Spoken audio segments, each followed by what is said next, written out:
자, 오늘 우리에게 주신 하나님의 말씀은 호세아서 11장 1절에서 9절 하나님 아버지의 마음이라는 제목을 가지고 우리 함께 말씀 보도록 하겠습니다. 한 절씩 교독합니다. 이스라엘이 어렸을 때에 내가 사랑하여 내 아들을 애굽에서 불러냈거늘 선지자들이 그들을 부를수록 그들은 점점 멀리하고 바알들에게 지사하며 아로새긴 우상 앞에서 분향하였느니라. 그러나 내가 에브라임에게 걸음을 가르치고 내 팔로 안았음에도 내가 그들을 고치는 줄을 그들은 알지 못하였도다. 내가 사람의 줄 곧 사랑의 줄로 그들을 이끌었고 그들에게 대하여 그 목에서 멍에를 벗기는 자같이 되었으며 그들 앞에 먹을 것을 두었노라. 그들은 애굽 땅으로 되돌아가지 못하겠거늘 내게 돌아오기를 싫어하니 아수르 사람이 그 임금이 될 것이라. 칼이 그들의 성읍들을 치며 빗장을 깨뜨려 없이 하리니 이는 그들의 계책으로 말미암음이니라. 내 백성이 끝끝내 내게서 물러가니 비록 그들을 불러 위에 계신 이에게로 돌아오라 할지라도 일어나는 자가 하나도 없도다. 에브라임이여 내가 어찌 너를 놓겠느냐. 이스라엘이여 내가 어찌 너를 버리겠느냐. 내가 어찌 너를 아드마같이 놓겠느냐. 어찌 너를 스보임같이 두겠느냐. 내 마음이 내 속에서 들이켜 나의 긍휼이 온전히 불붙듯 하도다. 같이 읽습니다. 내가 나의 맹렬한 진노를 나타내지 아니하며 내가 다시는 에브라임을 멸하지 아니하리니 이는 내가 하나님이요 사람이 아님이라. 내 가운데 있는 거룩한 이니 진노함으로 내게 임하지 아니하리라. 아멘.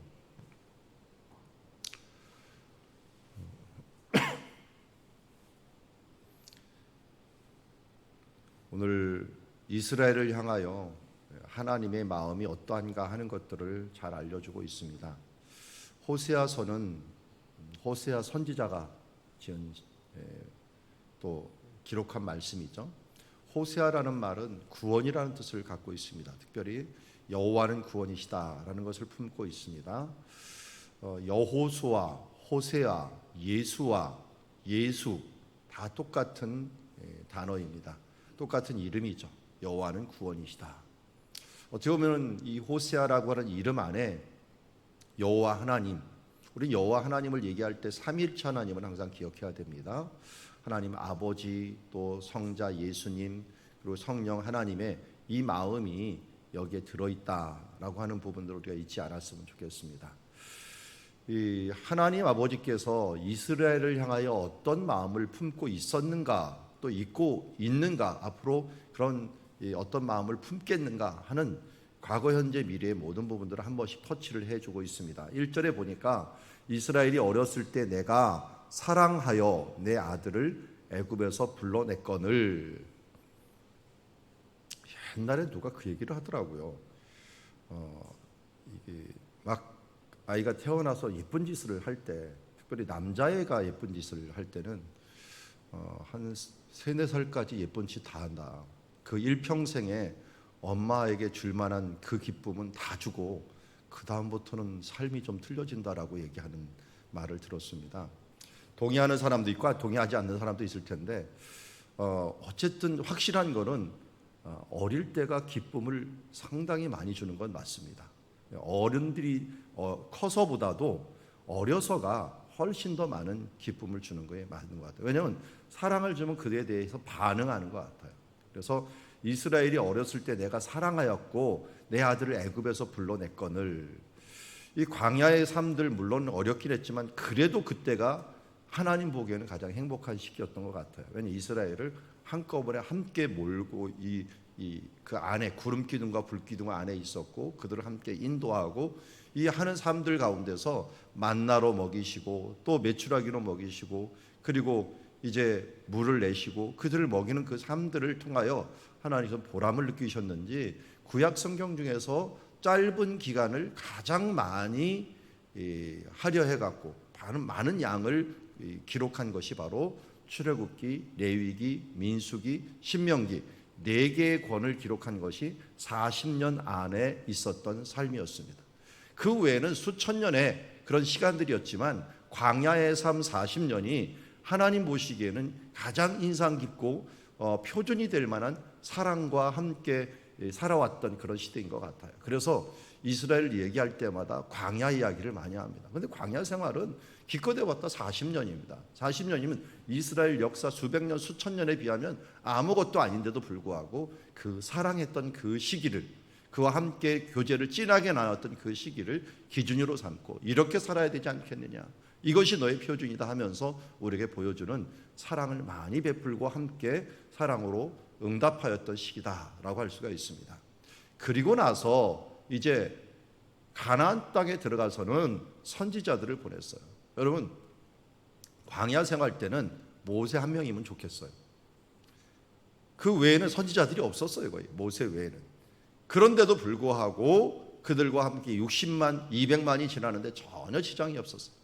그런데 2절에 보니까 선지자들이 그들을 부를수록 그들은 점점 멀리하고 수없이 선지자들을 보냈습니다.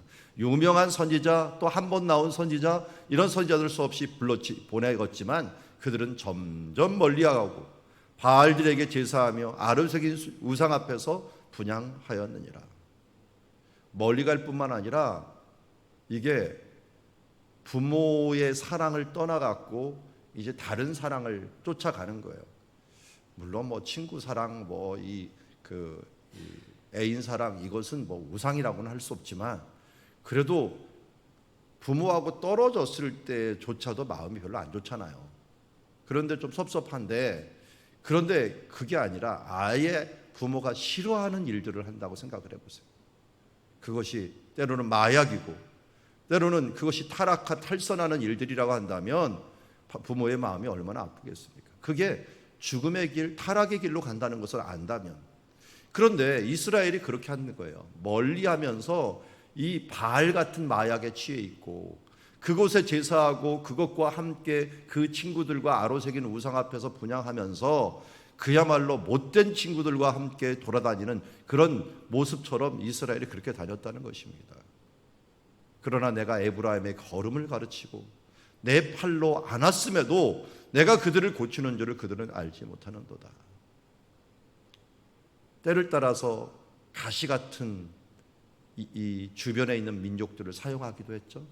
멀리 있는 민족들 중에서 전쟁을 통하여 그들을 징계하기도 했습니다.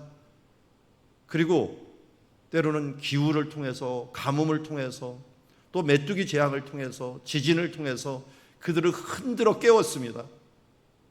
그런데도 불구하고 그들을 고치는 줄을 몰랐다라고 얘기하고 있습니다. 가끔 이런저런 하소연하는 사람들을 소리를 듣기도 하고 저도 하나님 앞에 하소연을 하기도 합니다. 그런데 조금만 방향을 돌려 생각하면 내가 하나님한테 그렇게 하고 있지 않은가? 이렇게 방향만 돌리면 참 하나님 앞에서 할 말이 없어요.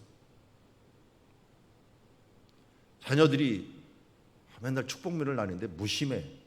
그래갖고 너무 무심해갖고 야 아멘이라도 그래도 해야 되지 않겠느냐 하면서 하면 또 아멘을 해. 근데 하나님하고 내 관계 한번 생각을 해보세요. 하나님은 지금도 이 끊임없이 우리에게 축복을 하셔요. 축복의 폭포수가 내리고 있지만 우리는 그 앞에서 감사하다는 말, 찬양하는 말을 거의 안 하고 살아요. 차라리 불평만 해요. 어떨 때는 나한테 왜 이런 일이. 하나님이 주시는 그 복은 아마 이 천사들이 본다면 답답해할 거야. 아니, 우리보다 먼저 간 신앙의 선조들이 보면서 야 너한테 지금 하나님의 축복이 폭포수같이 내리고 있다. 왜 교만해가 그 폭포수를 같은 복을 다 옆으로 내버리고 조금만 겸손하고 조금만 경건하고 조금만 거룩하면 하나님의 그 복이 내게 쌓이고 넘쳐 흘러 그야말로 차고 넘치게 흐를 텐데 왜 그거를 받지 못할까 하면서 지금 우리 먼저 간 선조들이 우리를 바라보면서 이야기할 거예요. 이 땅에서 하나님께서 주시는 그 축복을 우리는 못 누리고 살 때가 너무 많아요.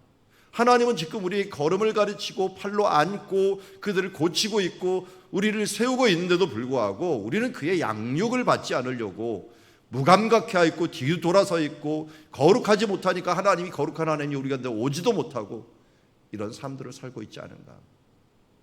우리를 자녀 삼아 주셨으면 이 자녀를 위하여 최선을 다하고 있는 하나님 아버지의 마음은 모르고 우리는 다른 사람에게 왜 나한테 이런 반응을 보입니까? 라고 이야기하는 우리들의 모습을 보면 참 가관이다. 하나님 보시기에는 가관이다. 그래서 주변 사람들을 통해서 우리에게 가르쳐 줍니다. 나 혼자 살 때, 싱글로 살 때는 내가 그래도 좀 괜찮은 사람인 줄 알아요. 이 정도면 그래도 괜찮은 거 아닌가? 성실히 살고 뭐 하는데 나중에 결혼하고 자식을 낳아보면은 웬 부족함이 이렇게 많이 보이는지 모르겠어요. 모든 한결같이 말하는 사람들이 아니 내가 이것밖에 안 되는 사람이었는가 하는 것으로 대부분 가게 됩니다. 그동안 몰랐던 거죠. 하나님의 사랑을 몰랐던 거고 그 은혜를 몰랐던 겁니다.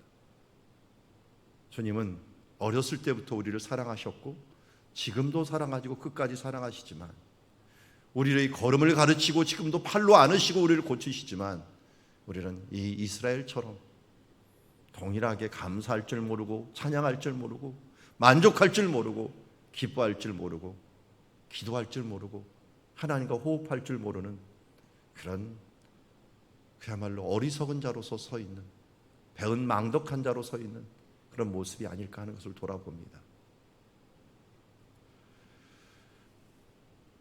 주님이 우리를 이끌어 주시는 그 표현이 이제 4절에 나와 있어요. 오늘 우리가 불렀던 찬양 중에 사랑의 줄이라는 이 단어가 3절에 나옵니다. 아버지여 나의 마음을 하면서 사랑 줄로라고 하는 단어가 나오는데 그게 바로 이제 여기 4절에 나오는 말씀입니다. 내가 사람의 줄, 곧 사랑의 줄로 그들을 이끌었고 그들에게 대하여 그 목에 멍에를 벗기는 자 같이 되었으며 그들 앞에 먹을 것을 두었노라. 광야로 이끌어낼 때 한번 삶들을 보세요. 그들은 사람 노예였습니다.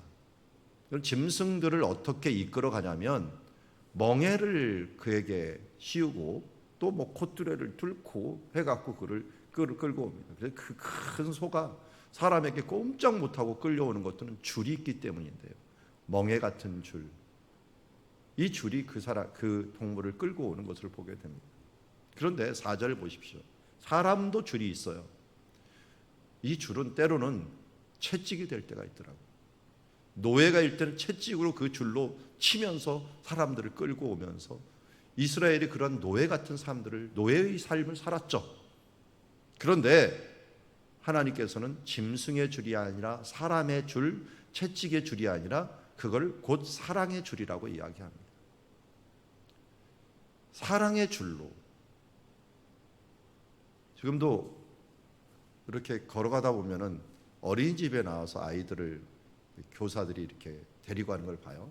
요새는 많이 데리고 가지는 않고 3명, 4명 아주 어린 아이들을 데리고 가는데 어느 유치원은 끈을 매갖고 이렇게 서로 이렇게 끈을 매갖고 잊어버리지 않게 갖고 다니는 아이들도 있더라고요. 특별히 공원이 좀 넓은 데는 그렇게 다니더라고요. 근데 그 끈을 갖다가 노예의 끈이라고 생각하면 안 되죠. 잊어버릴까 봐 그와 이 선생님과 함께 끈을 맨 거잖아요. 같이 우리는 살아도 죽어도 같이 가는 거다 하면서 사랑의 줄로 매어 있는 것과 마찬가지였습니까? 우리를 떠나지 아니하고 우리와 함께 한다는 의미로 사랑의 줄로 우리를 메워서 우리를 이끌었다는 것. 그게 구름 기둥이고 그게 불 기둥이었죠. 지금 우리가 본다면 성령의 줄입니다. 성령으로 성령을 따라 행하라 라고 했는데 성령님이 우리의 사랑의 줄이 되어갖고 우리를 떠나지 아니하고 버리지 아니하고 하나님 나라 갈 때까지 그 줄로 우리를 이끌어 주십니다. 그렇게 이끌었고 그렇게 해방시켜주고 이제 죄와 사망의 법에서 생명의 성령의 법으로 우리를 이끌었습니다. 그래서 이제 그들은 하나님과 함께 하기 때문에 애굽 땅으로 아예 돌아가지를 못합니다. 그런데도 하나님께 오기를 싫어했다는 거예요. 이때 호세아가 있을 때에는요, 북이스라엘이 막 멸망할 722년, 주전 722년에 예수님 오시건 720년에 멸망할 때인데요. 이 11년부터 호세아가 10년 동안 통치했거든요. 그러니까 각 주전 31년부터 731년부터 호세아가 통치하는 이 기간 내부적으로 외부적으로 정말 문제가 많았어요. 왜냐하면 북쪽에서는 아수르가 쳐들어오는 거예요. 우리나라로 치면 중국이나 러시아가 쳐들어오는 거예요. 남쪽에서는 일본 같은 적이 있고 또 미국 같은 나라가 있어요. 그러면 이 안에서는 파가 갈린 거예요. 파가 갈려갖고 옛날 구한말처럼 친일파, 친러파, 또 친청파 해가고 갈려갖고 그 내부에서 싸우는 그 상황이 꼭 이때 상황이었어요.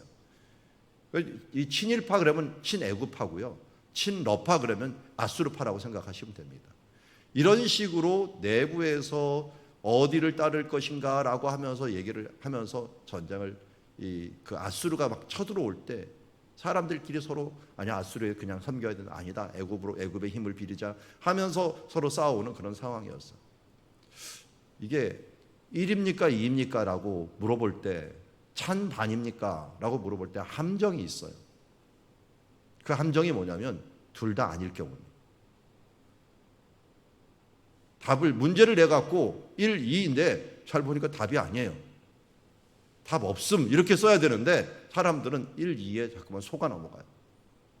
여기서 싸움할 때 뭐냐면 아니야 아수르가 더 강해. 아수르를 의지해야 돼. 아니야 애굽.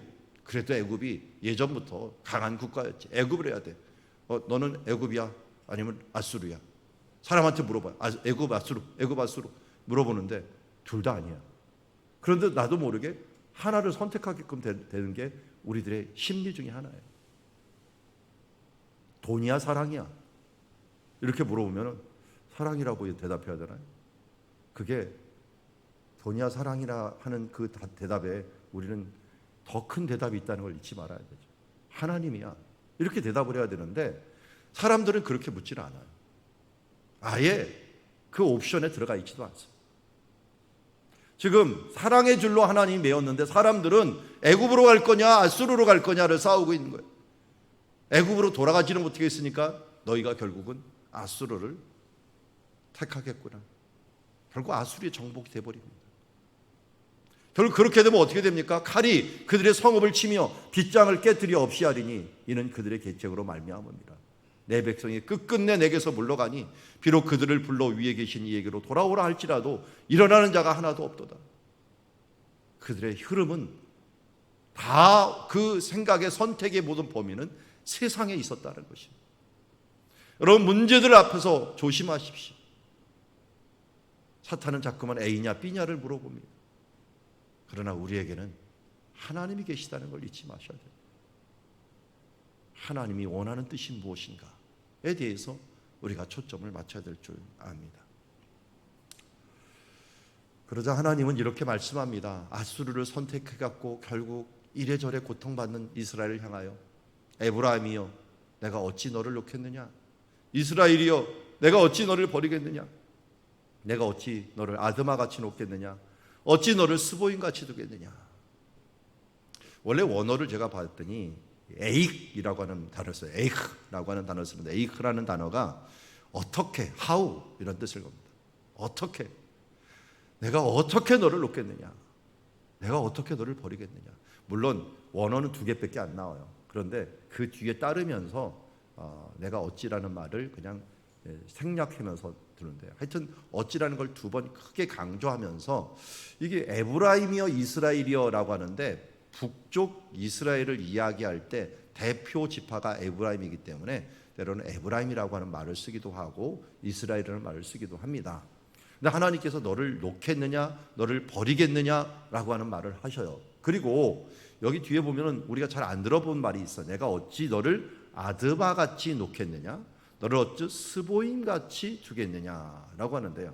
이 아드마와 스보임은 신명기 29장 23절에 이 말씀을 봐야지 알아요. 제가 읽어드리겠습니다. 신명기 29장 23절.